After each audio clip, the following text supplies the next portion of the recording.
దేవునికి మహిమ కలుగును గాక. ఈ యొక్క పునరుద్ధాన దినం మందిరానికి వచ్చిన మీ అందరికీ నా వందనాలు.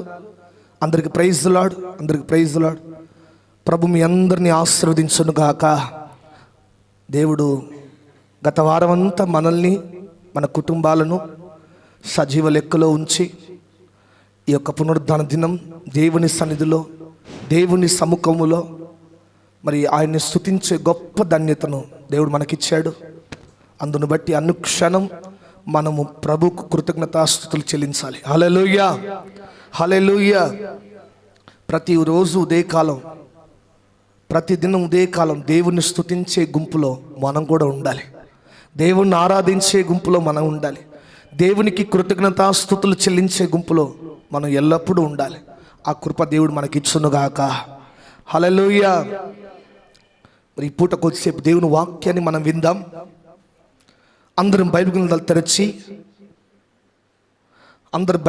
తెరచి యెహోషువ గ్రంథము 18వ అధ్యాయము, యెహోషువ గ్రంథము 18వ అధ్యాయము 1వ వచనాన్ని మనం చూద్దాం.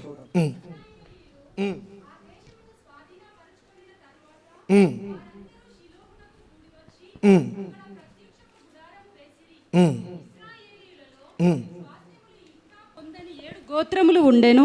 కావున యెహోషువ ఇశ్రాయేలీయులతో ఇట్లనెను, మీ పితరుల దేవుడైన యెహోవా మీకిచ్చిన దేశమును స్వాధీనపరచుకొని వెళ్ళకుండా మీరెన్నాళ్ళు తడవు చేసెదరు? ప్రతి గోత్రము నుండి 3 మనుషులను నా యొద్దకు రప్పించిన ఎడల నేను వారిని పంపెదను. వారు లేచి దేశ సంచారము చేయుచు ఆయా స్వాస్థ్యముల చొప్పున దాని వివరమును వ్రాసి నా యొద్దకు తీసుకొని వచ్చెదరు. చాలు. హల్లెలూయా. చేతులు పైకి చెప్తాం గట్టిగా, హల్లెలూయా. ఈ పూట కొద్దిసేపు దేవుని మాటలు విందాం. అందరూ శ్రద్ధగా ఈ మాటలు ఆలకించండి. మరి గత వారం తెలియజేసినట్టుగా శుక్రవారం రోజు 15వ తారీఖు ఉదయం 10 గంటల నుంచి 4 గంటల వరకు కేఆర్ గార్డెన్లో ఒక దిన స్త్రీల సదస్సు ఉంది, ఉమెన్స్ మీటింగ్ ఉంది. దైవజనులు విమల డైజీ గారు వస్తున్నారు. మీరందరూ తప్పక పాల్గొనండి.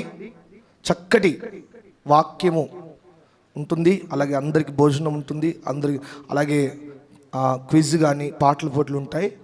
నడిదినం తెలుసుకున్న విషయం ఏంటంటే, క్విజ్లో పాటల పోటీలు అంటే మీటింగ్లో అందరూ పాలు పొందొచ్చు, అందరికీ భోజనం ఉంటుంది, అందరు స్త్రీలందరికీ ఉంటుంది. క్విజ్లో పాటల పోటీలు మాత్రం విమెన్స్ ఓన్లీ అంట. అంటే అదేందంకులు అంటే ఓన్లీ పెళ్ళైన వారికి అవకాశం ఉంటుంది కనుక బాబాయ్ దాంట్లో గ్రూప్లో మెసేజ్ పెట్టినట్టుగా రూతక్క, పుష్పలతక్క, ఇంకా మీతో ఒక 3 అట్లా కామన్గా ఉండండి. అమీనక్క, ఇంకా ఎవరైనా అక్క ఉండి, ఇంకా మిగతా 3 కామన్గా అక్కడ ఉండండి. మీరు పాడకపోయినా జస్ట్ మైకులు పట్టుకోండి, వాళ్ళు పాడతారు. ఇక్కడ మీరు చెప్పకపోయినా జస్ట్ మీరు అట్లా కూర్చోండి, చదివినట్టు చూడండి, అక్క వాళ్ళు ఆన్సర్లు చెప్తారు. ఖచ్చితంగా కొలసి పత్రిక ఇంత ఆ గ్రూప్లో పెట్టినట్టుగా మనిషికి ఒక అధ్యాయం చదివితే సింపుల్గా ఈజీగా ఉంటుంది. తప్పక పాలు పొందండి. ఇక స్కిట్ అంటే మనకు వద్దులే, మనకి ఈ క్విజ్ పాటలు పెట్టడం చాలు. మీరందరూ తప్పక పాలు పొందండి. ఆ రోజు ఆటో కూడా పెడతాం కనుక అందరూ తప్పక జ్ఞాపకం ఉంచుకోండి, ప్రార్థన చేయండి. అలాగే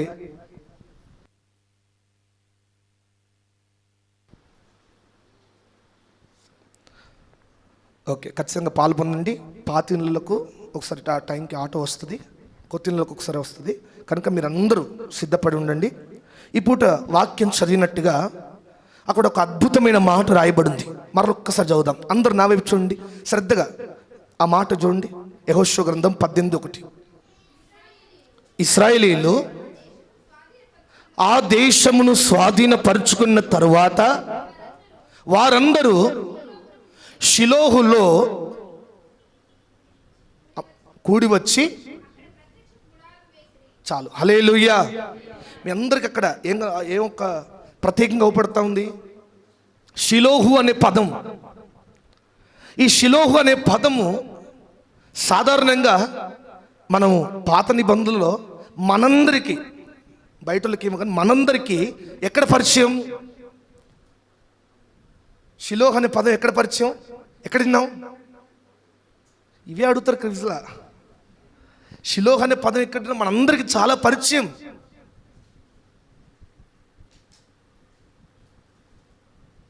షిలోహ్ అనే పదం హన్నా టైంలో వినబడుతుంది. హన్నా టైంలో హన్నా మందిరానికి వచ్చి కన్నీరు విడిచిన ఆ మందిరం పేరు షిలోహు, ఆ ఊరి పేరు షిలోహు. ఆ సమయంలో మనం వింటాం. అయితే షిలోహులో మొట్టమొదటి యాజకుడు ఎవరి గురించి చదువుతాం మనం?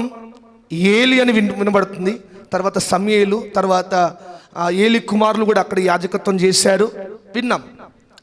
మరి ఈ షిలోహు గురించి ఒక ప్రత్యేకమైన మాటలు మనం వినాల్సి వస్తే ఒక మాట తెలియజేస్తా. ఈ షిలోహు అనే స్థలంలోకి ఇశ్రాయేల్ ప్రజలు ఎలా వచ్చారని చెబితే, మన పితరులైన ఇశ్రాయేల్ ప్రజలు ఐగుప్తులో బానిసలుగా ఉన్నప్పుడు దేవుడు అంతకంటే ముందుగానే అబ్రహాముకు వాగ్దానం చేశాడు. అబ్రహాము చేసిన వాగ్దానం ఇస్సాకు, యాకోబు, మోషే, ఆ తరముల్లో ఆ వాగ్దానాన్ని దేవుడు నిలబెట్టుకుంటూ వచ్చి ఆ నిబంధనను ఇశ్రాయేల్ ప్రజల విషయంలో నెరవేరుస్తాడని మాట ఇచ్చాడు. మోషేను నిలబెట్టి ఐగుప్తు పంపించి ఫరో చేతిలో నుండి ఆ యొక్క సైన్యాన్ని, ఆ యొక్క ఇశ్రాయేల్ ప్రజలను, ఇశ్రాయేల్ గుంపు ఉన్న 20 లక్షల మంది కంటే ఎక్కువ మంది ప్రజలను బయటికి విడిపించాడు ఐగుప్తు చెర నుంచి. విడిపించిన తర్వాత మనం ఎన్నోసార్లు విన్నాం, మనం ఎలాగా ఇశ్రాయేల్ ప్రజల యాత్ర 40 సంవత్సరాల్లో 10 చోట్ల దిగారు. 9వ 10వ మనం మజిలీల గురించి విన్నాం. ఆ ఆగిన చోట్ల గురించి గత దినాల్లో మనం విన్నాం. ఎక్కడెక్కడ ఆగారు, ఆయా స్థలాల పేరేంటి, కొన్ని వారాల పాటు మనం విన్నాం. అయితే ఒక్కొక్క ప్లేస్లో ఆగుకుంటూ వస్తూ ఒక చోటుకు రాగానే ప్రభువుని అడుగుతారు. మోషే అడుగుతాడు, అయ్యా నీవు మాతో ఉంటేనే మేము ఈ ప్రయాణం చేయగలుగుతాం, ఈ భారాన్ని మోయలేం. ఎందుకంటే ఇశ్రాయేల్ ప్రజలందరూ ఒక ఊరితో కాదు, ఒక దేశంతో సమానం. ఒక దేశంతో సమానం వారు. ఒక ఇంటిని నడిపించాలంటేనే ఎంతో జ్ఞానం కావాలి, ఎంతో ఆలోచన కావాలి, ఎంతో చక్కటి డిసిషన్ తీసుకోవాలి, చక్కటి నిర్ణయాలు తీసుకోవాలి. వాళ్ళకి కావలసిన భోజనం కానీ కావలసిన వసతులు కానీ ఏర్పాటు చేయాలి. అట్లాంటిది ఒక్క వ్యక్తిని ఆధారం చేసుకొని దేవుడు ఒక దేశాన్ని నడిపిస్తూ ఉన్నాడు. అందుకే దానికి ఆ యొక్క నడిపింపులో మోషే అడుగుతాడు, నీవు మాతో రావాలని ప్రార్థన చేసినప్పుడు దేవుడు పగలు మేఘస్తంభంగా, రాత్రి అగ్నిస్తంభంగా ఆయన వారికి తోడుగా వస్తూ ప్రత్యక్ష గుడారం ఏర్పాటు చేయమని. ప్రత్యక్ష గుడారం ఏంటంటే ఇట్స్ ఏ మూవింగ్ చర్చ్, అంటే నడుస్తున్న మందిరం అనుకోవచ్చు.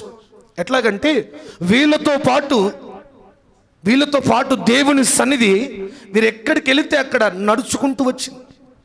అంటే దాన్ని మోసేవారు, దాంట్లో ఉన్న ఉపకరణములను, ఆ మందిరాన్ని మోసేవారు ఒక గుంపు ఉన్నారు. వాటిని మోసే గుంపు వేరే ఉంది. నేను చెప్తున్న మాట ఏంటంటే, వీరు ఎక్కడికి వెళ్తే, ఇశ్రాయేల్ ప్రజలు ఎక్కడికి వెళ్తే అక్కడ ఆ ప్రయాణంలో ఫస్ట్ ప్రత్యక్ష గుడారం వేసేవారు. వేసిన తర్వాత వీళ్ళ గుడారాలు వేసుకునేవారు. మా అందరికి అర్థమవుతుంది కదా, వీళ్ళ గుడారాలు వేసుకునేవారు. అలాగే ప్రత్యక్ష గుడారం అనేది వారికి ఒక మందిరం లాగా. దాంట్లో ఆ మందిరంలో అప్పుడున్న ప్రత్యక్ష గుడారంలో ఎలాగుందంటే, ఎవరు పడితే వారు అడుగు పెట్టడానికి లేదు. మనందరికి తెలుసు, ఆవరణం, తర్వాత పరిశుద్ధ స్థలం, అతి పరిశుద్ధ స్థలం. అతి పరిశుద్ధ స్థలములో ప్రధాన యాజకుడు సంవత్సరానికి ఒక్కసారి మాత్రమే అడుగు పెట్టేవాడు. పరిశుద్ధ స్థలంలో, ఆవరణంలో డైలీ పనులు యాజకులు చేసేవారు. మిగతా ప్రజలకు అవకాశం లేదు. అలాగే ప్రత్యక్ష గుడారము వీరితో పాటు వస్తూ, మందస్సం వీరితో పాటు వస్తూ, దేవుని సన్నిధి వీరితో పాటు వస్తూ, ఎర్ర సముద్రం దాటారు. యోర్దానులోకి వచ్చేసరికి నడిపించే మోషే మరణించాడు. మనకు తెలుస్తుంది. మోషే మరణించిన తర్వాత ఆ యాజకత్వం, లేదంటే ఆ నాయకత్వం, ఆ నడిపించే నాయకునిగా ఎవరు నిలబడ్డారు? ఎవరు? మోషే తర్వాత ఎవరు? యెహోషువ నిలబడ్డాడు. యెహోషువ నిలబడిన తర్వాత యెహోషువ నడిపింపులో వారు కానాన్ను జయించుకుంటూ పాలు తేనెలు ప్రవహించే దేశాన్ని దేవుడు వారికి స్వాస్థ్యంగా ఇస్తాడన్న మాట పట్టుకొని వారు విశ్వాసంతో అడుగులు వేస్తూ ఒక్కొక్క ప్రాంతాన్ని స్వాధీనపరుచుకుంటూ వచ్చారు. వచ్చిన తర్వాత షిలోహు అనే ప్రదేశములకు వచ్చారు. వచ్చిన తర్వాత అక్కడ ప్రత్యక్ష గుడారాన్ని వేశారట. హల్లెలూయా, హల్లెలూయా. అందుకే అక్కడ రాయబడింది, అక్కడ ప్రత్యక్ష గుడారం వేశారు. వీరు జయించిన దేవుడిస్తానన్న వాగ్దాన దేశంలో వీరు పర్మనెంట్ మందిరం ఏంటంటే షిలోహులో వేశారు. షిలోహు ప్రార్థన మందిరం. షిలోహులో వేయబడిన మందిరమే ఇశ్రాయేల్ ప్రజలకు స్థిరమైన మందిరంగా మార్చబడింది. ఎన్ని సంవత్సరాలు అంటే 369 సంవత్సరాలు ఆ మందిరాన్ని ఆధారం చేసుకొని బలు అర్పించుకుంటూ ఆ మందిరాన్ని ఆధారం చేసుకొని అనేకుల ప్రార్థనలు అక్కడ వినబడ్డాయి. పాలు తేనెలు ప్రవహించే దేశంలో దేవుడిచ్చిన వాగ్దాన దేశంలో మందిరం నిలబడిందంటే అది షిలోహు మందిరమే, ఇంకా వేరే మందిరం లేదు. అక్కడ మందస్సం ఉంది. ఆ మందస్సంలో కెరూబులు కరుణాపీఠం ద్వారా దేవుని సన్నిధి నిత్యం అక్కడ ఉండేది. ఆ మందస్సాన్ని చుట్టూ పరిచర్య చేసేవారు ఎంతో మంది ఉండేవారు. దాని కొరకు ఏర్పాటు చేయబడిన యాజకుడు ఏలీ, మొట్టమొదటి యాజకుడు. ఇశ్రాయేలు ప్రజలకు మొట్టమొదటి యాజకుడిగా ఏలీ ఉన్నాడు. ఏలీ కాలంలో షిలోహులో అక్కడ సేవ జరుగుతూ ఉంది. 369 సంవత్సరాలు ఇశ్రాయేలు ప్రజలకు ఆధారంగా అది నిలబడిన తర్వాత ఆ తర్వాత సొలొమోను వచ్చిన తర్వాత ఆ తర్వాత దావీదు, సమూయేలు, మొదటిగా సమూయేలు, తర్వాత సౌలు, తర్వాత దావీదు, తర్వాత సొలొమోను కాలం వచ్చేసరికి 369 సంవత్సరాలు అయింది. సొలొమోను కాలంలో అప్పుడు గోడల చేత బంగారం చేత మందిరం కట్టబడింది. అప్పటిదాకా టెంట్, మనం టెంట్ వేస్తాం కదా, మనం చర్చ్ ముందు ఎప్పుడైనా న్యూ ఇయర్ కానీ టెంట్ వేస్తాం కదా, ఆ టెంట్ ద్వారానే దేవుడి ప్రార్థనలు జరిగేవి. ప్రత్యక్ష గుడారం అక్కడ ఉండేది. అయితే ఇప్పుడు ఇవన్నీ చరిత్ర ఎందుకు చెప్తున్నంటే, వీరు వాగ్దాన దేశంలో అడుగుపెట్టిన తర్వాత అక్కడ ఏర్పాటు చేయబడిన మందిరం షిలోహు. ఆ షిలోహు మందిరం ద్వారానే 369 సంవత్సరాలు అక్కడ దేవుని సేవ జరుగుతూ వచ్చింది. ఇశ్రాయేల్ ప్రజల విజయాల్లో ఈ షిలోహు ప్రార్థన మందిరమే ఒక ముఖ్యమైన పాత్రను పోషించింది. మరి ఈ పూట వాక్యం వింటున్న దేవుని బిడ్డలారా, ఈ షిలోహు మందిరంలో జరిగిన కార్యక్రమాల గురించి ఒక్కటి రెండు విందాం. షిలోహు ప్రార్థన మందిరంలో ఏలీ యాజకునిగా సేవ చేస్తున్న టైంలో ఒక సహోదరి వచ్చింది. వచ్చి బాగా ఏడుస్తూ ఉంది. బాగా మందిరంలో ఏడుస్తూ ఉంది, కన్నీరు విడుస్తూ ఉంది, రోదన చేస్తూ ఉంది. ఒక నిందను మోసుకొని, ఒక అవమానం మోసుకొని, ఒక ఆవేదన మోసుకొని ఆ స్థలంలోకి వచ్చింది. ఎవరామె? హన్నా. చదవండి ఆ మాట, షిలోహు గురించి ఉంటుంది. 1వ సమూయేలు గ్రంథం 1వ అధ్యాయం. వారు షిలోహులో అన్నపానములు పుచ్చుకొనిన తర్వాత హన్నా లేచి యాజకుడైన ఏలీ మందిర స్తంభం దగ్గరనున్న ఆసనం మీద కూర్చుని ఉండగా బహు దుఃఖక్రాంతులై వచ్చి యెహోవా సన్నిధిని ప్రార్థన చేయుచు బహుగా ఏడ్చుచు, సైన్యములకు అధిపతియగు యెహోవా, నీ సేవకురాలనైన నాకు కలిగి ఉన్న శ్రమను చూచి నీ సేవకురాలనైన నన్ను మరొక జ్ఞాపకం చేసుకొని నీ సేవకురాలనైన నాకు మగపిల్లను దయచేసిన ఎడల వాని తల మీదకి క్షౌరపు కత్తి ఎన్నటికీ రానియక వాడు బ్రతుకు దినములన్నిటను నేను వారిని యెహోవానగు నీకు అప్పగింతునని మొక్కుబడి చేసుకొనెను. ఆమె యెహోవా సన్నిధిని ప్రార్థన చేయుచుండగా ఏలీ ఆమె నోరు కనిపెట్టుచుండెను. చాలు, హల్లెలూయా. ఈ పూట మనం జ్ఞాపకం చేస్తే ఈ షిలోహు మందిరం ఒక అద్భుతమైన మందిరం. దేవుని సన్నిధి నిలుచున్న స్థలం, దేవుని మందసం నిలుచున్న స్థలం, దేవుని యొక్క కార్యాలు ఈ మందిరం ద్వారా, ఈ మందిర ప్రార్థన ద్వారా జరుగుతున్నాయి. దేశానికి విజయం కలుగుటలో వెనక నిలబడిందంటే ఈ మందిరమే. ఈ మందిరంలో ఉన్న దేవుని సన్నిధే ఈ పూట మీ జీవితాల్లో కూడా షిలోహు మందిరం ఉండాలి, షిలోహు ఉండాలి. ఈ షిలోహు మందిరంలో జరిగిన అద్భుతాలు మనం చూస్తే, మొట్టమొదటిగా మనం చూస్తే హన్నా జీవితంలో చూస్తాం. ఆమె ఏడుస్తూ వచ్చింది, భారాన్ని మోసుకొని వచ్చింది, ఆవేదన మోసుకొని వచ్చింది. తన జీవితంలో ఎన్నడూ చూడని అన్ని అవమానాలు తన ఇంటిలోనే తన వారితోనే పొందుకుంటూ ఆ బాధను భరించలేక, ఏ వ్యక్తి ద్వారా అద్భుతం జరగక ఆనాడు ఈ స్థలంకి వచ్చింది. ఎప్పుడు వచ్చింది? వారు ఏటేటా వచ్చేవారట. అంటే సంవత్సరానికి ఒక్కసారి మాత్రమే వీరందరూ వచ్చి మందిరంలో కూడి ప్రార్థన చేసేవారు. ఆ సంవత్సరం నానే వచ్చింది, తన కుటుంబ వాళ్ళతో వచ్చింది. ఎంతగా ఏడ్చిందంటే, ఎంతగా దుఃఖాన్ని మోసుకొని వచ్చిందంటే, తన గుండెల నిండా భారాన్ని మోసుకొని వచ్చింది. వచ్చి ప్రార్థన చేస్తూ ఉంది. ఏలి ఆమె ఆ యొక్క స్వరాన్ని, ఆ పెదవులను కనిపెడతా ఉన్నాడట. చూస్తే ఏలి బాగా వృద్ధాప్యంలో ఉన్నాడు. అతని కళ్ళు కాస్త మందగించినందున చూస్తే ఈమె తాగొచ్చి ఏడుస్తూ ఉందేమో అనుకున్నాడట. ఏమమ్మా ఎందుకు తాగొచ్చావు అని అడుగుతున్నాడు. అంటే అయ్యా, నీ సేవకురాలు నేను మత్తురాలై ఏడవట్లేదయ్యా, నా గుండెల్లో ఉన్న భారంతో ఏడుస్తున్నాను, నా గుండెల్లో ఉన్న వేదంతో ఏడుస్తున్నాను, నేను పడుతున్న అవమానాలను బట్టి ఏడుస్తూ ఉన్నాను, నా జీవితంలో ఏ అద్భుతాన్ని చూడలేక ఏడుస్తూ ఉన్నాను, నా బ్రతుకులో ఏ క్షేమం చూడలేక ఏడుస్తున్నాను, ఎన్ని ఉన్నా నెమ్మది లేక ఏడుస్తూ ఉన్నాను. అప్పుడు వెంటనే ఏలి ఒక చక్కటి మాట అన్నాడు. ఆ మాట చూడండి.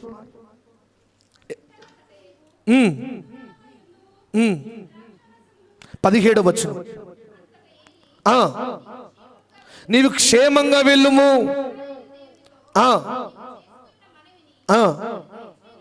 ఆయన దయచేయును గాక అని ఆమెతో చెప్పాను. హల్లెలూయా చెప్పాలి గట్టిగా, హల్లెలూయా. ఇంతగా ఏడుస్తున్నావు కదా, ఇంతగా భారంతో కన్నీరు విడుస్తా ఉన్నావు కదా, ఇంతగా మొరపెడతా ఉన్నావు కదా, ఇదిగో ఈ షిలోహులో ఉన్న దేవుడు సజీవుడు. ఆయన ఇశ్రాయేలుకు విజయం ఇచ్చిన దేవుడు. ఆయన 40 సంవత్సరాలు వారికి ఏ ఒక్క లేమి, కొదువ, కొరత లేకుండా పోషించి నడిపించిన దేవుడు ఆయన. ఆ దేవుడు సెలవిస్తా ఉన్నాడు, నీవు మొరపెట్టిన మొర నా దేవుడు దయచేశాడు. హల్లెలూయా. నువ్వు ఏడుస్తున్న కన్నీరు ఈ దినముతో ముగించబడబోతా ఉంది. నువ్వు సంతోషంగా వెళ్ళనదట. వెళ్ళు అని చెప్పిన సేవకుని మాటను తీసుకుని వెళ్ళింది. ఆ సంవత్సరం ఎన్నో సంవత్సరాలు వచ్చింది, కానీ ఆ సంవత్సరం తన జీవితంలో ఒక అద్భుతాన్ని చూసింది. హల్లెలూయా, హల్లెలూయా. ప్రియమైన దేవుని బిడ్డలారా, షిలోహులో మొట్టమొదటిగా ఆమె దుఃఖం తీసివేయబడింది. ఈరోజు ఆమె దుఃఖం తొలగించబడడానికి ఆ ప్రాంతంలో ఒక షిలోహు కట్టబడితే, ఈరోజు నీ జీవితంలో ఏ అద్భుతం చూడలేక, నీ కుటుంబంలో ఏ ఒక్క క్షేమాన్ని చూడలేక, ఏ ఒక్క పరిస్థితిలో అన్నిట్లో కృంగిన స్థితిలో నువ్వు నడుస్తున్నావా? ఆర్థిక ఇబ్బందుల మధ్య, రోగాల మధ్య, అనారోగ్యాల మధ్య, ఆత్మీయతలో నెమ్మది లేక నిలిచిన నీ కొరకు మన ప్రాంతంలో కూడా మన స్థలాల్లో కూడా దేవుడు ఒక షిలోహును నిలబెట్టాడు. హల్లెలూయా. ఆ షిలోహు ఏదో కాదు, మన ప్రార్థన మందిరం, మన ప్రార్థన మందిరం. ఆనాడు హన్నా దుఃఖాన్ని తొలగించడానికి అక్కడ ఆ షిలోహు నిలబడితే, ఆ షిలోహు మందిరాన్ని ప్రభు నిలబెడితే, ఆ షిలోహులో దేవుడు నిలబడి ఉంటే, దేవుని మందసం ఉంటే, దేవుని సన్నిధి ఉంటే, వస్తున్న ప్రతి ఒక్కరి దుఃఖాన్ని తొలగించడానికి దేవుడే ఆ షిలోహు మందిరంలో నిలబడి ఉంటే, ఈరోజు ఈ షిలోహులో కూడా, ఈ షిలోహు ప్రార్థన మందిరంలో కూడా నీ కొరకు దేవుని సన్నిధి నిలబడే ఉంది. చప్పట్లు కొడుతూ ప్రభు నామయపడదాం గట్టిగా, హల్లెలూయా. గట్టిగా, నీ కొరకు దేవుని సన్నిధి నిలబడే ఉంది. నువ్వు దుఃఖాన్ని మోసుకొని వస్తున్నావేమో, ఆవేదన మోసుకొని వస్తున్నావేమో, ఆక్రందల చేత, నిరాశ చేత, నిస్పృహల చేత, నెమ్మది లేని స్థితిలో నువ్వు వస్తున్నావేమో. వస్తున్న నీవు ఈ మందిరంలోకి రాగలిగితే, ఈ షిలోహులోకి రాగలిగితే, ఈ షిలోహులో ప్రార్థన చేయగలిగితే, ఈ షిలోహులో మొరపెట్టగలిగితే, ఈ షిలోహులో నీ కన్నీరు కుమ్మరించగలిగితే, నీ హృదయాన్ని కుమ్మరించుకోగలిగితే, నిశ్చయంగా నమ్మండి, మీరు తిరిగి వెళ్తున్నప్పుడు సంతోషాన్ని మోసుకొని వెళ్ళబోతా ఉన్నారు. హల్లెలూయా. మరి ఇంతకాలం అయ్యా నేను వస్తూనే ఉన్నాను, ఏ అద్భుతం జరగలేదంటావా? నేను అంటాను, నీవు మందిరానికి వస్తున్నావు కానీ కన్నీరు విడిచే గుంపులో లేవేమో. నీవు మందిరానికి వస్తున్నావు కానీ వాళ్ళని వీళ్ళని చూస్తూ దేవుని సన్నిధిలో మొరపెట్టలేకపోతున్నావేమో. నీవు మందిరానికి వస్తున్నావు, బలులు అర్పించే వ్యక్తిగా ఉన్నావు కానీ, కృతజ్ఞత అర్పణలు అర్పించే వ్యక్తిగా ఉన్నావు కానీ, కానుక వేసి వెళ్ళే వ్యక్తిగా ఉన్నావు కానీ, ఏ రోజైనా దేవుని సన్నిధిలో నీ హృదయంలోని ఆక్రందను దేవునికి వినిపించే వ్యక్తిగా లేవేమో. దేవునికి కనబడినంత బాధతో నువ్వు మొరపెట్టిన స్థితులు లేవేమో. దేవుని దృష్టి ఆకర్షించే అంత కన్నీరు నువ్వు విడవలేదేమో. అందుకే ఏ అద్భుతాలు జరగట్లా, అందుకే ఏ ఒక్క ఆరోగ్యం నువ్వు చూడట్లా, అందుకే ఏ ఒక్క ఆత్మీయతలో ఎదుగుదలను చూడట్లేదు, అందుకే నీ జీవితంలో ఒక మార్పును చూడట్లేదు. నువ్వు ఎలాగ వస్తున్నావో అలాగ వెళ్ళే వ్యక్తిగా నిలబడేటట్టుగా ఉంటున్నావంటే ఏ మార్పు నీలో కనబడట్లేదు. హన్నా ఎన్నోసార్లు వచ్చుండొచ్చు, రాయబడింది ఏటేటా వాళ్ళకు ఒక వాయిదా, ఏమంటారు దాన్ని, వాయిదా, ఆనవాయితీ. వాళ్ళకు ఒక ఆనవాయితీ ఏంటంటే ప్రతి సంవత్సరం దేవుని మందిరంకి రావడం, దేవుని మందిరంలో వచ్చి బలులు అర్పించి, వారి మొక్కుబళ్ళు అర్పించి, వారి ప్రార్థనలు వినిపించి, వారికి కావలసిన మొక్కుబళ్ళు ఇంకేంటి అర్పించి అక్కడ భోజనం చేసి అక్కడ సేవకునితో ప్రార్థన చేసుకుని వెళ్ళేవారు. నేను అంటాను, ఏటాకు అంటే సంవత్సరానికి ఒక్కసారి వస్తేనే అంత అద్భుతం జరిగితే, మరి ప్రతి ఆదివారం వస్తే, మరి ప్రతిరోజు ఒక గంట సేపు మందిరంలో అడుగు పెడితే, కనీసం వారానికి 2 సార్లు దేవుని మందిరంలో అడుగు పెడితే ఇంకెన్ని అద్భుతాలు జరగాలి? అద్భుతాలు ఎన్ని లెక్క పెట్టుకోవాలి నువ్వు? లేవు అంటే కారణం ఏంటి తెలుసా? నీ కన్నీరు దేవుడి మందిరంలో విడబడట్లేదేమో, నీ హృదయం దేవుని సన్నిధి మీద ఆనుకోవట్లేదేమో, నీవు ప్రార్థనలు దేవుని సన్నిధికి చేరట్లేదేమో. నీ ప్రార్థనలు చేరకుండా, నీ మనవిని ఆలకించకుండా, నీ కుటుంబంలో అద్భుతం జరగకుండా ఏవైనా అడ్డుగా ఉన్నావేమో. అడ్డుగా ఉండి నువ్వు వచ్చి ఎంత మొరపెట్టినా విజయాన్ని పొందుకోలేవు. ఏవేవో అడ్డుగా ఉండి, ఏవేవో ఎవరి మీద ఆనుకొని, ఏ మనుషుల మీద ఆనుకొని, పరిస్థితుల మీద ఆనుకొని, వేటేటి మీద ఆనుకొని దేవుడు అద్భుతం చేయమంటే చేయలేడు. అన్న ఆ దినం దేవుడి మీద ఆడుకోవడానికి వచ్చింది. హల్లెలూయా. వాళ్ళ ఇంట్లో అందరూ వచ్చిన వాళ్ళందరూ ఫంక్షన్ల మీద, భోజనం మీద ఆసక్తి ఉంటే ఈమెకు మాత్రం దేవుని మీద ఆసక్తి లేదు. ఆమె మోసుకొని వచ్చిన దుఃఖం, ఆమె గుండెల్లో ఉన్న భారం దేవుని దృష్టిని ఆకర్షించింది. హల్లెలూయా. శబ్దం గట్టి హల్లెలూయా, హల్లెలూయా. మరి దేవుని దృష్టిని ఆకర్షించేంత ప్రార్థన చేస్తున్న ఒక్క దినమన్నా నీ యొక్క దృష్టి అంతా మనుషుల మీద, లేదంటే సంగీతం మీద ఉంటుందేమో, లేదంటే పాటల మీద ఉంటుందేమో, లేదంటే ఆ మందిరంలోని వస్తువుల మీద ఉంటుందేమో, లేదంటే నీ దృష్టి అంతా పక్కలు కట్టుకున్నా, ఈమె ఈరోజు మంచి చీర కట్టుకొని వచ్చిందని ఆమె ఉంటుందేమో. కొద్దిమందికి ఇదే దృష్టి ఏంటంటే ఆ వచ్చిన పని విడిచిపెడతారు. నువ్వు వచ్చిన దేని కొరకు? నీ హృదయంలో ఉన్న వేదనను దేవుడికి చెప్పుకోవడానికి వచ్చిన నీవు వేటి మీద ఆనుకుంటే కావు. షిలోహులో జరిగిన అద్భుతం చూడండి, షిలోహులో ఉన్న సూచక్రియ చూడండి. ఆ దుఃఖాన్ని మోసుకొని వస్తున్న ఆమె జీవితంలో ఉల్లాసాన్ని పొందుకొని వెళ్తా ఉంది. హల్లెలూయా. బాధను మోసుకొచ్చిన ఆమె జీవితంలో భరించలేనంత సంతోషాన్ని తీసుకొని వెళ్తా ఉంది. ఆవేదనతో వచ్చిన ఆమె జీవితంలో అద్భుతాన్ని తీసుకొని వెళ్తా ఉంది. భక్తుడు అంటాడు, అయ్యా ప్రతి ఉదయమున ఒక నూతన ఉల్లాసం నాకు కలుగుతుందయ్యా. దేని వలన? నీ కృప ద్వారా. ప్రతి ఉదయమున నీ కృపలో నేను ఉల్లసిస్తున్నానయ్యా. నీ కృపను పొందుకొని నేను ఆ దినాన్ని ప్రారంభిస్తూ ఉంటే నా జీవితంలో ఎన్నడూ చూడనంత సంతోషం నాకు కనబడతా ఉంది. మరి నీ జీవితంలో ప్రతిరోజు ఒక భారం, ప్రతిరోజు ఒక సిలువ మీదేసినట్టుగా మొయ్యలేని భారాన్ని మోస్తున్నావంటే ప్రతి ఉదయమున ఆ కృపను పొందుకోలేకపోతున్నావు. అదేందయ్యా కాన్ఫరెన్స్లో ఏకీపిస్తున్నా కానీ నిద్రపోయి ఏకీపిస్తున్నావు. సగం మంది నిద్రపోతారు. అమ్మ ప్రార్థన చెప్పి ముగ్గురు నలుగు పేరు చెప్తా ఒక్కలైనా ఆ నిద్రపోయేది దేవుని మందిరంలో ప్రార్థన ఏకీభించి నీ కొరకు ఉదయకాలం సంఘం అంతా కలిసి ఇప్పుడు 40-45 మంది ఏకీభిస్తారు. ప్రతిరోజుకు ఒక 10-15 మందికి సమయం వస్తూ ఉంది. అందరూ ప్రార్థనలో నువ్వు కూడా ఏకీభించి ప్రభువా సంఘం గురించి, దేశం గురించి, అనేక మంది సమస్యల గురించి ప్రార్థన చేస్తూ ఉన్నాం. ప్రార్థన చేసినప్పుడు ఎంత మెలకు కలిగి ఉండాలి. కొద్దిమంది అయితే ఫోన్ 10-15 సార్లు కూడా వాళ్ళు ఎత్తరు, ఎందుకంటే ఆ నిద్రలో మునిగిపోయారు. ఇంకెట్లా వస్తుంది ఉల్లాసం, ఇక ఎట్లా సంతోషం.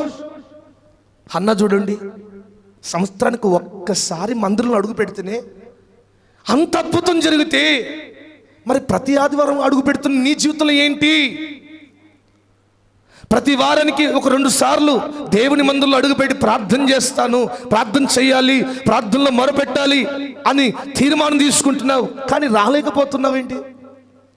ఒకవేళ వచ్చినా నీ జీవితంలో ఏ కార్యం జరగట్లేదేంటి అంటే నీవు దేవుని సన్నిధిలో మొరపెట్టే తత్వం లేదేమో నీ దగ్గర. మందిరానికి వట్టిగా వచ్చిపోతున్నావేమో బలులు అర్పించడానికి. ఇప్పుడు అన్న కుటుంబంలో మిగతా వాళ్ళు ఉంటారు కదా, మిగతా వాళ్ళు పెనిన్నా లేదంటే ఎలుకానా వాళ్ళ భర్త కానీ వాళ్ళ ఇంకొక అక్క కానీ అంటాను, వాళ్ళందరికి ఫంక్షన్ చేసుకుంటున్నారు. కొంతమంది చూడండి ఫంక్షన్లు అయితే అందరూ వస్తారు, ప్రార్థన అయితే రారు. ఫంక్షన్లో భోజనం చేద్దామని చెప్పి అందరూ వెంటనే వస్తారు, కూర్చుంటారు, తెలవని మాటలు కూడా మాట్లాడుతుంటారు. అదే ఉపవాస ప్రార్థన చెప్పు, అదే పొద్దంతా ఉపవాసం ఉండాలని చెప్పు, అంతేగా కనబడరు. కానీ అన్న చూడండి, నిజంగా ఆమె భారం ఆలోచన భోజనం వైపు లేదు, ఆలోచన మనుషుల వైపు లేదు, వాళ్ళేం చేస్తున్నారు వీళ్ళేం చేస్తున్నారు దేని వైపు లేదు. వచ్చింది ఏలి కూర్చునే ఆ స్థలంలోకి వచ్చింది, దేవుని మందసం ఉన్న శిలోకులోకి అడుగుపెట్టింది. వాళ్ళందరూ బయట ఆవరణలోనే ఉన్నారు, ఏమో మాత్రం లోనికి అడుగుపెట్టి మనసారా ఏడ్చింది. ఆ దుఃఖాన్ని దేవుని సన్నిధిలో విడిచిపెట్టింది. నిజంగా వెళుతూ ఒక సంతోషాన్ని తీసుకెళ్తా ఉంది. హల్లెలూయా, హల్లెలూయా. అంటాను, నువ్వు అలా ప్రార్థన చేయి. ప్రతి శనివారం అలా ప్రార్థన చేయాలి మనం అందరం. ప్రభా ఈ వారం మందిరానికి ఎంతమంది వస్తూ ఉన్నారో వారందరూ ఒక సంతోషంగా వెళ్ళాలి, ఒక ఆనందాన్ని మోసుకొని వెళ్ళాలి, ఒక ఉల్లాసాన్ని మోసుకొని వెళ్ళాలి, ఒక అద్భుతాన్ని చూచి వెళ్ళాలయ్యా. చేయాలి మనం అలాగా. కట్టబడుతున్న మందిరం గురించి కూడా ఒక భారం కలిగి ప్రార్థన చేయాలి. ప్రభా ఒక 500 మంది ఆయా కుటుంబాలను మాకు అప్పగించండి అయ్యా, మా మందిరం అంతా నింపబడాలయ్యా. ప్రార్థన చేయాలి. ఇంతమందికి ఇప్పుడు కాన్ఫరెన్స్ ప్రారంభించాం కదా, నేను 2019లో ప్రారంభించాను. 2019లో అంటే ఇక్కడ వాళ్ళు ఎవరు కాదు, అందరు బయట వాళ్ళు ఉంటారు. ఒక 10 మంది చేసేవాళ్ళం. 10 మందిని బాగా ప్రార్థన చేసే వాళ్ళని ఎన్నుకొని అప్పుడు 2019లో ప్రార్థన చేశాం. మనం చర్చి పునాది వేసింది 2023, అంటే ఈ సంవత్సరంకు 2.5 సంవత్సరాలు దాటిపోయింది. 2023 ఫిబ్రవరి 17వ తారీఖు మన చర్చి ఫస్ట్ చర్చ్ ఓపెన్ అయింది. డిసెంబర్ 17, 92వ సంవత్సరం. అయితే పునాది వేసింది 23వ సంవత్సరం కదా. మేము 2021లో ప్రార్థన చేసింది, 21లోనే ప్రార్థన చేస్తుంటే హైదరాబాదులో ఒక తల్లి ఉండేది, మైసమ్మ ఉన్న పేరు మరేగమ్మగా మార్చుకొని ఆమె ప్రార్థన చేస్తుంది ఉదయకాలం. ఆమె ప్రార్థన చేస్తే మిగతా వారందరూ సంతోషపడేది. అందరి గురించి ప్రార్థన చేస్తూ, అయ్యా మందిరం గురించి ప్రార్థన చేస్తూ, ఆమెకున్న భారం వల్ల ఏంటో తెలుసా, దేవుని సువార్త ప్రకటించాలి, దేవుని సువార్త ప్రకటించాలి, దేవుని మాటలు ప్రకటించాలి, దేవుని సువార్త ప్రతి ఒక్కరికి వినిపింపజేయాలి. మన ప్రాంతం కూడా ఒక 10 సార్లు సువార్త ప్రకటించింది. ఆ సువార్త కంటే ముందు ఎక్కువగా ప్రార్థన చేసేది. ఈరోజు ఆమె మన మధ్యలో లేదు. నిజంగా మొన్న దినం ఆమె దగ్గర ఉన్న పాస్టర్ గారు గన్పూర్కి వచ్చినప్పుడు ఆమె గురించి చెప్తుంటే ఎంత సంతోషం అనిపించిందో. ఎక్కడెక్కడ సువార్త చేసినా కాళ్ళు నడవలేదు. ఒక్కటే రూమ్ హైదరాబాద్లో, చిన్న రూమ్లో. ఆమెకు పిల్లలు లేరు, భర్త లేడు, ఎవరు లేరు, వండుకోవడానికి కూడా లేదు. కూర్చున్న చోట వండుకునేది. ఓ రోజు ఇక్కడ గన్పూర్ మన దగ్గర సువార్త పెడితే అప్పుడు అందరు సువార్తకు వచ్చారు. సువార్తకు వచ్చిన తర్వాత అందరికీ 100 రూపాయలు ట్రావెల్ ఇచ్చేది. కానుక ఇచ్చిన తర్వాత అంత అయిపోయిందంట. అయిపోయిన తర్వాత మళ్ళీ ఒకసారి అంత అయిపోతే డబ్బులు అన్నీ అయిపోయినాయి. డాడీని హైదరాబాద్ రమ్మని పిలిచి మీరు సువార్త చేస్తుందని చెప్పి 10,000 సువార్త కొరకు ఇచ్చింది. ఏమీ లేదు అక్కడ. భారం. ప్రార్థన చేయాలి, కన్నీరు విడవాలి, సువార్త ప్రకటించాలి, మందిరాలు కట్టబడాలి, ఒక భారం. ఈరోజు దేవుడు నీ దగ్గర కూడా ఒక శిలోహ మందిరాన్ని నిలబెట్టాడు, కానీ నువ్వు గుర్తించలేకపోతున్నావు. ఎందుకంటే హాగరులాగా మనోనేత్రాలు ముయ్యబడ్డాయి నీకు.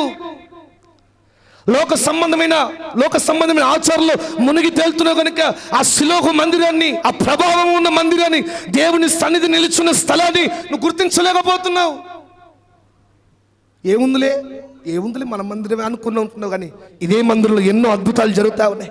ఎంతో మంది దేవుడు కార్యాలు జరిగిస్తూ ఉన్నాడు. విలువైన దేవుడి మాటలు పలికించబడతా ఉన్నాయి అని ఈరోజు ప్రార్థన చేస్తావా? ఇతను మొట్టమొదటిగా అక్కడ మనం చూస్తే హన్నా దుఃఖం సంతోషంగా మారింది, హన్నా జీవితంలో అవమానం ఆశీర్వాదంగా మారింది ఆ షిలోహు మందిరంలో. ఒక్కసారి ప్రార్థన చేస్తే.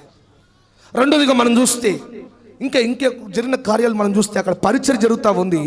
హన్నా ఒప్పుకున్న తర్వాత కృతజ్ఞత చెల్లించడానికి తన కుమారుని తీసుకొచ్చి అక్కడ విడిచిపెట్టింది. ఆ కుమారుని దేని కొరకు విడిచిపెట్టిందో చూడండి. 2వ అధ్యాయము 3వ అధ్యాయం 1వ వచనం. బాలుడైన సమూయేలు ఏలి ఎదుట యెహోవాకు పరిచర్య చేయుచుండెను. ఆ దినములలో యెహోవా వాక్కు ప్రత్యక్షమగుట అరుదు, ప్రత్యక్షము తరచుగా తటస్థించుటలేదు. చాలు హల్లెలూయా చెప్పాలి గట్టిగా, హల్లెలూయా. అక్కడ 2 విషయాలు మనకు వినబడతా ఉన్నాయి. ఒకటి, సమూయేలు పరిచర్య చేస్తా ఉన్నాడు. ఇంకోటి ఏమనుకుంటుంది, దేవుని ప్రత్యక్షత అరుదు. ఆ మాట చూసారా? దేవుని ప్రత్యక్షత ఏముంది అక్కడ? ప్రత్యక్షము తరచుగా తటస్థించలేదు. యెహోవా వాక్కు ప్రత్యక్షమగుట అరుదు. దేవుని వాక్కు అనేది ప్రత్యక్షపరుట అరుదది. ఎవరికి పడితే వారు కాదు, ఒక ప్రత్యేకంగా సమర్పించుకున్న వారికి అది ఆ యొక్క వాక్కు ప్రత్యక్షమయ్యేది. దేవుని పని నమ్మకంగా చేసే వారికి ప్రత్యక్షమయ్యేది. ఎన్నో సంవత్సరాల సీనియర్లు ఉన్న వాళ్ళకి ప్రత్యక్షమయ్యేది.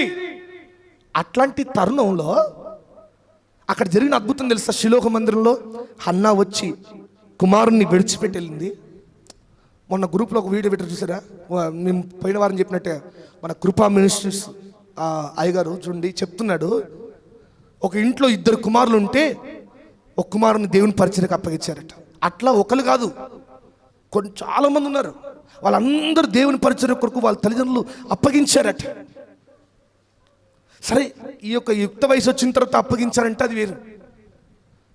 బాలుడైన సమయంలో బాలుడుగా ఉన్నప్పుడే దేవుని సన్నిధిలో ఒప్పుకుంది, దేవుని చేతులకు అప్పగించిందా? అప్పగించడం గొప్ప అనుకుంటే అప్పగించబడిన వ్యక్తి ఏం చేస్తున్నాడు చూడండి. దేవుని సన్నిధిలో పరిచర్య చేస్తూ ఉన్నాడు. పరిచర్య చేస్తున్న వ్యక్తికి దేవుని వాక్కు ప్రత్యక్షం అవుతా ఉంది. హల్లెలూయా హల్లెలూయా. రాయకనే రాస్తున్నాడు ఏంటంటే దేవుని వాక్కు ప్రత్యక్షం కాదు అక్కడ, ఎందుకంటే ఎంతో కష్టతరం అది అని అక్కడ రాయబడతా ఉంది. కానీ ఒక బాలునికి దేవుని వాక్కు ఒకసారి కాదు 3 సార్లు ప్రత్యక్షం అవుతా ఉంది. తన పేరు పెట్టి పిలుస్తా ఉంది. బాలుడైన సమూయేలు పేరు పెట్టి పిలుస్తా ఉన్నాడు దేవుడు. ఆ షిలోహు మందిరంలో మరి దేవుని మందిరానికి వస్తున్న నీవు ఎన్నిసార్లు దేవుని వాక్కును పొందుకున్నావు? ఎన్నిసార్లు దేవుని ప్రత్యక్షతను చూశావు? దేవుని ఆలోచన పొందుకున్నావు? నీవు దేవుని ఆలోచనలో పొందుకున్న వ్యక్తిగా ఎన్నిసార్లు నిలబడ్డావు అంటే ఒక్కసారైనా దేవుని వాక్కు పొందుకున్నావా? ఒక్కసారైనా దేవుని ప్రత్యక్షత పొందుకున్నావా? ప్రత్యక్షత పొందుకుంటే కదా దేవునిలో ఎలాగ నడవాలో తెలిసేది. ప్రత్యక్షత పొందుకుంటే కదా ప్రార్థన ఎలాగో చేయాలో నేర్పించేది. ప్రత్యక్షత పొందుకుంటే కదా వాక్యం ఎలా చదవాలో, వాక్యం ఎలా చెప్పాలో, ఆరాధన ఎలా చేయాలో దేవుని సన్నిధిలో నీకు బయలుపడేది. ప్రత్యక్షత పొందుకోలేకనే కొంతమంది ప్రార్థన ఇస్తే దేని గురించి చేస్తున్నా వాళ్ళకి అర్థమవుతలేదు. పలానా అంశం అని 10 సార్లు చెప్తుంటే దేని గురించి చేస్తున్నా వాళ్ళకన్నా అర్థమవుతలేదు కనీసం. ఇంకొంతమంది సాక్ష్యం చెప్పంటే నాకు కళ వచ్చింది, దెయ్యాలు వస్తున్నాయి అంటే చూడు, నీకు ప్రత్యక్షత లేదు. నీకు మందిరానికి వస్తున్నాడు పేరు మాత్రంలో, క్లియర్గా నీ జీవితంలో ఏం జరిగింది, ఎలాగ అద్భుతం జరిగింది ఒక్క మాటలో చెప్పంటే చరిత్ర అంతా చెప్తా ఉంటుంది. అంటే దేవుని ప్రత్యక్షత లేదు. ప్రత్యక్షత పొందుకుంటే కదా దేవునిలో ఎలా నడవాలి, దేవుని మందిరానికి ఎలా రావాలి, ఏ వస్త్రాలతో రావాలి, ఎలాగ ప్రార్థన చేయాలి, ఎలాగ కూర్చోవాలి, ఎలాగ మాట్లాడాలి, దేవుని మందిరంలో నిర్లక్ష్యం కూర్చోకూడదు అని తెలిసేది నీకు. అని నీకు తెలవట్లేదంటే అర్థమైంది, దేవుని ప్రత్యక్షతను పొందుకోలేదు. ఇక్కడ ఈ చిన్న వ్యక్తి పొందుకుంటున్నాడు. బాలుడైన సమూయేలు దేవుని మందిరంలో పరిచర్య చేస్తుండగా మొట్టమొదటిగా దేవుని పిలుపు వచ్చిన తర్వాత సేవ చేయలేదు. ఆయన సేవ చేస్తున్నప్పుడు, పరిచర్య చేస్తున్నప్పుడు, మందిరం ఊడుస్తున్నప్పుడు, మందస్థాన్ని తుడుస్తున్నప్పుడు, సేవకులకు కావలసిన అందిస్తున్నప్పుడు అప్పుడు దేవుని పిలుపు వచ్చింది. అప్పుడు దేవుని ప్రత్యక్షత వచ్చింది. అప్పుడు దేవుని దృష్టిలో సమూయేలు నిలబడ్డాడు. ఈ పూట మందిరానికి వస్తున్నాం మనం. దేవుని ప్రత్యక్షను పొందుకుంటున్నావా? నీ పిల్లల విషయంలో ఒక ప్రత్యక్షత చూస్తున్నావా నీవు? అనంతపురంలో ఒక దైవజనుడు ఉన్నాడు. 90 సంవత్సరాలు సేవ ప్రారంభించాడు. చిన్న గుడిసె వేసి ప్రారంభించాడు. చిన్నగా ప్రారంభించాడు. సేవ నడుస్తూ ఉంది. తనకు దేవుడు 4 కుమార్తెలను ఇచ్చాడు. దేవా, నాకు ఒక మంచి కుమారుని ప్రభు అంటే, నీ కుమారులు కాదు, కుమార్తెల ద్వారా దేవుని సేవ జరుగుతుంటే కుమార్తెలను ఇచ్చాడు 4. అందరు ఎంతోమంది అతన్ని హేళన చేశారంట. నువ్వు ఇంతగా దేవుని నమ్ముకున్న ఒక్క కొడుకైన దేవునికి ఇచ్చిందంటే, దేవుడు అన్నాడంటే నీకు 4 కుమార్తెలు ఇస్తున్నారు, ఈ 4 ద్వారా దేశాన్నే గొప్ప కదలిక దేవుడు పుట్టిస్తానని చెప్పి దేవుని వాక్కు ప్రత్యక్షమైన తర్వాత ఎంతమంది హేళన చేసినా వాళ్ళందరూ విడిచిపెట్టి ప్రార్థన చేయడం, దేవుని సేవలు చేయడం, దేవుని ప్రత్యక్షత పొందుకోవడం, ప్రతిదీ దేవుడిని అడిగి చేయడం ప్రారంభించాడు. ఇప్పుడు ఏకంగా వరల్డ్లో ఇంగ్లాండ్ వాళ్ళు వచ్చి, ఇంగ్లాండ్ నుంచి, ఆ దేశం నుంచి ఒక అవార్డు వచ్చింది. ఏంటంటే గిన్నిస్ బుక్ ఆఫ్ రికార్డ్. ఏంటి? అతి పెద్ద మందిరం, రూఫ్తో, స్లాబ్తో, కాంక్రీట్తో ఉన్న మందిరం, అతి పెద్ద మందిరం అని చెప్పి వచ్చి ఆ యొక్క గుత్తి ప్రాంతానికి వచ్చి ఇచ్చిపోయారట. కొన్ని వేల మంది ఇప్పుడు మనం చూసినా కూడా కొన్ని వేల మంది వస్తారు మందిరానికి. ప్రతి శనివారం అయితే, ప్రతి శుక్రవారం అయితే. ఆయన అంటున్నాడు, నేను దేవుని ప్రత్యక్షత లేకుండా ఏనాడు ఏది ప్రారంభించలేదు. ఆఖరికి పిల్లల సంబంధాల విషయంలో కూడా ఎన్నో సంబంధాలు వచ్చాయంట, కానీ దేవుడు దర్శనం చూపెట్టేంత వరకు నేను ఎవరిని ఇవని చెప్పాడట. దేవుడు దర్శనం చూపెట్టి ఈ కుమారుడే అని చెప్తేనే కానీ ఇవ్వలేదట. అంటే దేవునికి ఎంత కనెక్టివిటీ, దేవునితో ఎంత సహవాసం. ఈరోజు మందిరానికి వస్తున్న మనం ఆ ప్రత్యక్షతను పొందుకోవాలి. మన పిల్లల జీవితంలో ఎన్నెన్నో కార్యాలు ప్రారంభిస్తున్నప్పుడు ఆ ప్రత్యక్షతను అనుభవించాలి. ఆ ప్రత్యక్షతను ప్రభుని అడగాలి. ఆ ప్రత్యక్షత కొరకు కనిపెట్టాలి. మన జీవితంలో ఏది ప్రారంభించిన ప్రభువా, ఏది ప్రారంభించాలో దేవుడిని అడిగినప్పుడు దేవుడిచ్చిన ప్రత్యక్షతను పొందుకున్న సమూయేలు ఆ ప్రాంతాలన్నింటిలో ఒక బలమైన న్యాయాధిపతిగా దేవుడు దీవించాడు. హల్లెలూయా! ఒక న్యాయాధిపతిగా, ఒక ప్రవక్తగా ఆయన వస్తుంటే గొప్ప గొప్ప రాజులు కూడా భయపడేంత స్థితి దేవుడు కలగజేశాడు. దేవుని ప్రత్యక్షత కలిగించింది. దేవుని ప్రత్యక్షత అంతటి స్థానం ఇచ్చింది ఆ వ్యక్తికి. బాలునిగా ఉండాల్సిన వ్యక్తికి అంతటి స్థానం ఇచ్చింది. యుక్త వయసు వచ్చేసరికి చూడండి అందరూ భయపడిపోతున్నారు. అంతటి గొప్ప అభిషేకాన్ని ఇచ్చింది. రాజులను కూడా అభిషేకించే అభిషేకము తనలకు ఇచ్చింది ఒక్క దేవుని ప్రత్యక్షత. ఆ ప్రత్యక్షత ఎలా పొందుకున్నాడు? షిలోహులో పరిచర్య చేస్తున్నప్పుడు, మందిరంలో పరిచర్య చేస్తున్నప్పుడు, ఆ యొక్క మందసం దగ్గర పరిచర్య చేసినప్పుడు, దేవుని సన్నిధి దగ్గర పరిచర్య చేసినప్పుడు. ఈ 2 విషయాలు మనం గమనిస్తే హన్నా అదే మందిరానికి దుఃఖాన్ని మోసుకొని వచ్చింది, సంతోషాన్ని తీసుకెళ్తా ఉంది. రెండోదిగా పరిచర్య చేయడానికి సమయం తీసుకొచ్చాడు. ప్రత్యక్షతలు పొందుకున్న వ్యక్తిగా ఆ వ్యక్తి దీవించబడి అనేకులకు ఆశీర్వాదకరంగా మారాడు. ఈరోజు మరి మన ప్రాంతంలో ఉన్న షిలోహు ఈ యొక్క మందిరం గుర్తించగలిగితే నిశ్చయంగా నీ పిల్లలు కూడా దేవుని ప్రత్యక్షతను చూడబోతున్నారు.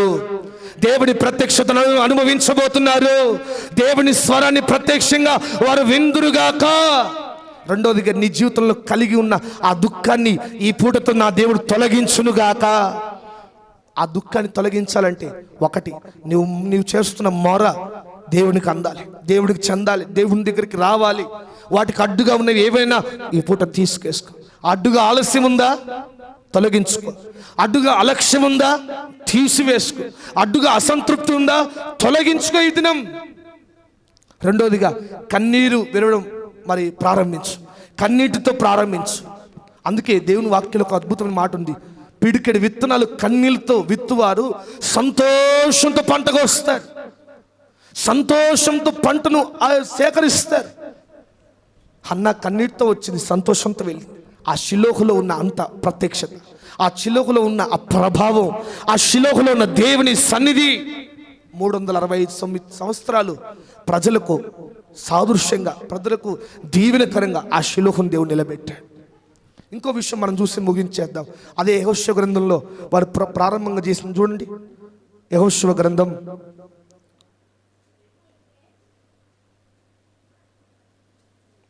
18వ అధ్యాయం, సంఖ్యాకాండం 24వ అధ్యాయము 6వ వచనం.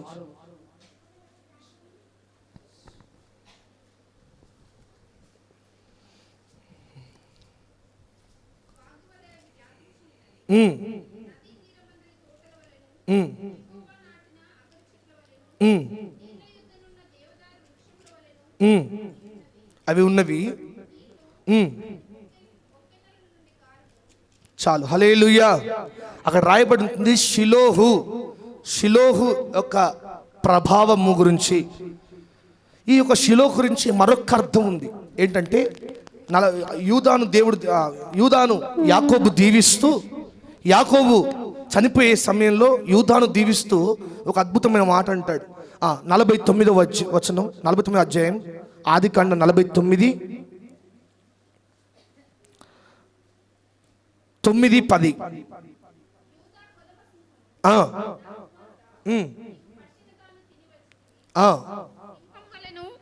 గర్జించు ఆడు సింహం వలెను అతడు కాళ్ళు ముడుచుకొని పండుకొనెను. అతని లేపువాడెవడు? షిలోహు వచ్చు వరకు యూదా యొద్ద నుండి దండం తొలగదు, అతని కాళ్ళ మధ్య నుండి రాజదండం తొలగదు, ప్రజలు అతనికి విధేయులయుందురు. చాలు, హల్లెలూయా. ఇక్కడ కూడా ఒక షిలోహు కనబడుతుంది. ఈ షిలోహు ఎవరికి సూచనగా ఉందంటే సాక్షాత్తు మన ప్రభు అయిన యేసుక్రీస్తు వారికి సూచన, మన ప్రభు అయిన యేసుక్రీస్తు వారికి సూచనగా ఉంది. యాకోబు దీవిస్తూ అందరి కుమారుని దీవిస్తూ ఉన్నాడు, తనకు 12 మంది కుమారుని దీవిస్తూ ఉన్నాడు. అందరూ వస్తున్నారు. 4వ స్థానంలో యూదా ఉన్నాడు. యూదాను దీవిస్తూ అంటాడు, నువ్వు కొదమ సింహంలాగా ఉంటావు, ఇదిగో షిలోహు వచ్చు వరకు నీ దగ్గర నుంచి దండము తొలగిపోదు, ప్రజలందరూ నీకు విధేయులుగా ఉంటారు. యూదాను దీవించాడు. షిలోహు అనే పదానికి యేసుక్రీస్తు వారు కూడా ఆ సూచనగా ఉన్నారు. అందుకే యేసుక్రీస్తు ప్రభుల వారు కూడా యూదా గోత్రపు సింహంలో ఆయన జన్మించాడు. యూదా గోత్ర సింహం అని మనం అందరం వింటుంటాం కదా. ఆ యొక్క ప్రత్యేకమైన గుర్తింపు ఈ యొక్క యాకోబు కుమారుల యూదాకు వచ్చింది. ఎవరి గురించి ఎవరికి ఆ మాట పలకల, షిలోహు వచ్చు వరకు నీ దగ్గర నుంచి ఆ దండము తొలగించబడదు, రాజదండం తొలగించబడదు, ప్రజలందరూ నీకు విధేయులుగా ఉంటారు. ఆయన వచ్చేంత వరకు, ఆయన రాక గురించి ఆనాడు ఆ యొక్క ప్రారంభ కాలంలోనే రాయబడి ఉంది. ఈ పూట యేసుక్రీస్తు వారికి ఆ షిలోహు సూచనగా ఉంది. ఆ షిలోహులోనే ఇశ్రాయేల్ ప్రజలందరూ మొట్టమొదటిగా అందరూ కలిసి ప్రార్థన చేశారు, స్వాస్థ్యం ఎవరెవరికి ఇవ్వాలి. ఆ షిలోహులోనే హన్నా సంతోషాన్ని పొందుకుంది. ఆ షిలోహులోనే సమూయేలు ప్రత్యక్షతను పొందుకున్నాడు. ఆ షిలోహు గురించి యాకోబు పలుకుతూ, యేసుక్రీస్తు వచ్చేంత వరకు నీ జీవితంలో ఆ దండము తొలగించబడదు, నీ యొక్క సింహాసనము లేదంటే నీ ద్వారా వచ్చే గోత్రికులు, నీ ద్వారా వచ్చే ఆ తరతరముల వారికి ఆ దీవెన అలాగే ఉంటుందని యాకోబు ఆనాడు ప్రారంభ కాలంలోనే దీవించినట్టుగా మనం చూస్తాం. కనుక ప్రియమైన దేవుని బిడ్డలారా, మనమందరం కూడా ఈరోజు మందిరంలో ప్రార్థన చేస్తున్నప్పుడు చూడండి, ఒక భారంతో ప్రార్థన చేద్దాం. దేవుడు ఆనాడు హన్నా దుఃఖాన్ని తొలగించడానికి అక్కడ షిలోహును దేవుడు ఏర్పాటు చేసినట్టుగా ఈరోజు నీ దుఃఖం తొలగించబడడానికి మన ప్రాంతంలో మన మందిరాన్ని దేవుడు నిలబెట్టాడు. నీ భారాన్ని తీసివేయడానికి ఈ షిలోహుని దేవుడు కట్టిస్తా ఉన్నాడు. నీ జీవితంలో ఉన్న ఆ యొక్క వేదన తొలగించడానికి ఈ షిలోహులో దేవుని సన్నిధిని నిలబెట్టాడు. ఈ షిలోహులో దేవుని ప్రత్యక్షం నువ్వు అనుభవించాలి. ఈ షిలోహు వచ్చే వరకు నీ జీవితంలో ఉన్న ఆ యొక్క వేదన తీసివేయబడుతుంది. యేసుక్రీస్తు అడుగు పెడితేనే కానీ, ఆయన అడుగు పెడితేనే కానీ నీ జీవితంలో విజయాన్ని చూడలేవు. ఈ పూట మనం కూడా అలాగ దేవుణ్ణి వేడుకుందాం. ప్రభా, హన్నా జీవితంలో కలిగిన భాగ్యం నా జీవితంలో కలగచే, సమూయేలు పొందుకున్న ప్రత్యక్షత నా కుమారులకు దయచే అని ప్రార్థన చేద్దాం. షిలోహులో ఉన్న మందస్సు ఎటువంటి ప్రభావాన్ని కలిగి ఉందో ఈరోజు మన మందిరం కూడా ఆ ప్రభావంతో దేవుడు నింపునుగాక. ఆ ప్రభావం ప్రతి ఒక్కరికి ప్రత్యక్షతనిచ్చునుగాక. దేవుడు ఆ కృప మనందరికి అనుగ్రహించునుగాక. ప్రార్థన చేద్దాం, అందరం మోకరిద్దాం. దేవా, ఈరోజు మేము కూడా ప్రార్థన చేస్తున్నాం. మా షిలోహులో మేము దీవించబడాలి. మా షిలోహు మందిరంలో మేము ఆశీర్వాదాన్ని చూడాలి, మేము అద్భుతాన్ని చూడాలి, ఆవేదన తొలగించబడడం చూడాలి, ఆక్రందనలు తొలగించబడడం చూడాలయ్యా. అడుగుదామా? అందరం ప్రతి ఒక్కరూ రెండు చేతుల ఆకాశం విప్పి, ఎస్, వాగ్దాన దేశంలో మొట్టమొదటి స్థలం షిలోహు నిర్మించబడింది. షిలోహులో దేవుని సన్నిధి నిర్మించబడింది. దేవుని వాగ్దానాలు, దేవుని మందసం, దేవుని సన్నిధి ఇశ్రాయేలుకు అండగా నిలబడ్డాయి. ఈరోజు నీకు అండగా నీ కుటుంబం లేదేమో, నీకు అండగా ఎవరు నిలబట్టలేదేమో, నీ కుటుంబానికి అండగా తోడుగా నిలబడే వారు ఎవరు లేరేమో. ఈ పూట వాక్యం దేవుని బిడ్డలారా, నీకు అండగా దేవుని మందస్సం నిలబడబోతా ఉంది. నీకు అండగా దేవుని మందిరం నిలబడబోతా ఉంది. నీ కుటుంబానికి అండగా దేవుని సన్నిధి మనకు తోడుగా ఉంది. అందరం మోకాళ్ళ మీద ఉండి రెండు చేతుల ఆకాశం పెట్టి చిన్న ప్రార్థన చేద్దాం. ప్రభువా తండ్రి, మా ప్రాంతంలో షిలోహు నుంచినందుకు స్తోత్రాలయ్యా. ఒక భారంతో ప్రార్థన చేద్దామా? రెండు చేతుల ఆకాశం వైపెత్తి, ప్రభువా నీ మందిరానికి వస్తున్న మేము అయ్యా, నీ సన్నిధిలో గడుపుతున్న మేము మా జీవితంలో నూతన స్థితిని చూడాలయ్యా, నూతన అద్భుతాలు చూడాలయ్యా, నూతనమైన కార్యాలు మేము అనుభవించాలయ్యా. ఎస్, ఆ షిలోహులోనే, ఆ షిలోహు మందిరంలోనే మొదటిగా హన్నా దుఃఖాన్ని మోసుకొని వచ్చింది, కన్నీటిని మోసుకొని వచ్చింది, తన జీవితంలో ఎంతో ఆవేదన మోసుకొని వచ్చింది, తన జీవితంలో మోయలేని భారాన్ని చూసింది. మోసుకొని వచ్చి దేవుని సన్నిధిలో దుఃఖం విడుస్తా ఉంది, కన్నీరు విడుస్తా ఉంది. దేవుని సన్నిధిలో ఆయన పాదాలు కన్నీటితో కడుగుతా ఉంది. నా జీవితంలో ఎందుకు ఇలా ఆలస్యపోతాం? నా బ్రతుకులో ఎందుకు ఈ ఆలస్యం? నా కుటుంబంలో ఎందుకు ఈ యొక్క అలక్ష్యం? ప్రభువా, ఆనాడు విడిచిన కన్నీరును దేవుడు చూశాడు. ఆనాడు ఆ మొరపెట్టడం దేవుడు చూశాడు. దుఃఖాన్ని మోసుకొని వచ్చిన ఆమె జీవితం సంతోషాన్ని పొందుకొని వెళ్తా ఉంది, సమృద్ధిని పొందుకొని వెళ్తా ఉంది, క్షేమాన్ని పొందుకొని వెళ్తా ఉంది, సమాధానాన్ని పొందుకొని వెళ్తా ఉంది. ఈరోజు మన ప్రాంతంలో కట్టబడిన ఈ షిలోహు వచ్చిన నీ జీవితంలో కూడా, నీ జీవితంలో ఏ ప్రశ్న మిగిలిపోయింది? ఏ ప్రశ్నకు సమాధానం లేదు?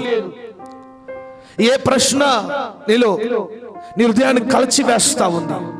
ఎస్, ఈ పునరుద్ధాన దినం హన్నా సమాధాన్ని చూచినట్టుగా, హన్నా సమాధాన్ని పొందుకున్నట్లుగా ఇదిగో నువ్వు కూడా సమాధాన్ని పొందుకోబోతా ఉన్నావు.